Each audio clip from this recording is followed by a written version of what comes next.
Miss হবে না আপনার পছন্দের টিভি শো। দেখুন জি5 অ্যাপে একদম ফ্রি। ভাগ্যিস আমি কাল সবটা জেনে গিয়েছি, নাহলে তো এই ব্যাপারটা কিছুতেই থামানো যেত না, তাই না? দিনের শেষে তোমাকে এই বাড়িতে থাকতে হবে, দুর্জয়ের স্ত্রী হিসেবেই থাকতে হবে। দুর্জয়ের স্ত্রী তোমার আসল পরিচয়। তোমার আর কোনো পরিচয় নেই, আর কোথাও যাওয়ার জায়গা নেই। কে বলেছে মাধবী দিদির কেউ নেই? মাধবী দিদির আমি আছি। আমার একটা বাড়ি আছে ছোট মা, সেখানে আমার মা বাবা আছে।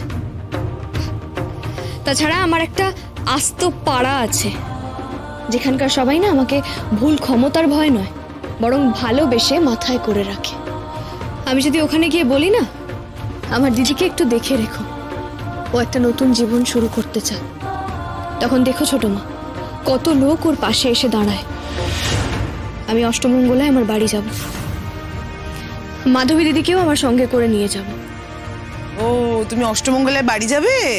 আচ্ছা, একা একা গিয়ে বলবে না যে আমাকে স্বামী শ্বশুর সব বাড়ি থেকে ঘাড় ধাক্কা দিয়ে বার করে দিয়েছে, আর তাই আমি চলে এসেছি। না তো, আমি আমার স্বামীর সঙ্গেই যাব। ওখানে গিয়ে জোর কেটে সমস্ত নিয়ম পালন করে আবার স্বামীর সাথেই ফিরে আসবো।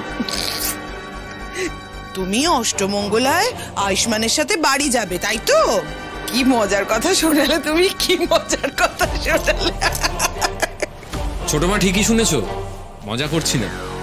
আমি অষ্টমীকে নিয়ে অষ্টমীর বাড়িতে অষ্টমঙ্গলা করতে যাব, এবং শুধু আমরা দুজন যাব না, মাধবীও যাবে আমাদের সঙ্গে। আর ফিরে এসেও ও এই বাড়িতেই থাকবে। কেন রে অষ্টমী? আমি থাকতে মাধবীকে এ বাড়ি ছেড়ে যেতে হবে কেন? ও এ বাড়িতেই থাকবে, নিজের অধিকারই থাকবে, আর ও মাথা উঁচু করে থাকবে। এ বাড়ির সঙ্গে কি শুধু একটাই সম্পর্ক নাকি? আমাদের সঙ্গে যে এতদিনের সম্পর্ক, সেটার দাম নেই? আমাদের আত্মীয় হিসেবে ও এখানে থাকবে। ব্যাস হয়ে গেল, ঠাম্মি বলে দিল তো। আর তো কোনো চিন্তা নেই মাধবী দিদি। চল মাধবী, অনেক চোখের জল নষ্ট করেছিস ওদের জন্য। চল, হাত মুখ ধুয়ে কিছু মুখে দে।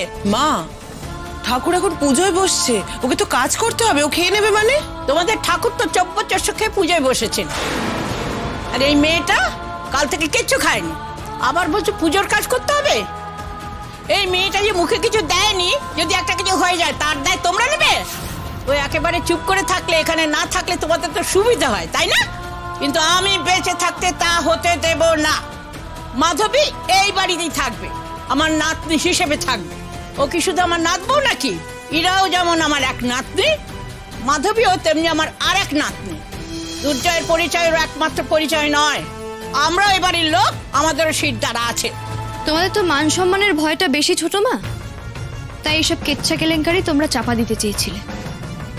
কিন্তু আমার কথাটা মিলিয়ে নিও, এইসব খবর বেশি দিন চাপা থাকে না। আগুন যখন লেগেছে ধোঁয়া তো উঠবেই, লোকজন জানবে। তোমরা একটু সাবধানে থেকো, একটু মানুষের মতো ব্যবহার করো, নইলে কিন্তু সব জ্বলে পুড়ে শেষ হয়ে যাবে। আমি অষ্টমী, আমি তোমাদের সবাইকে সাবধান করছি।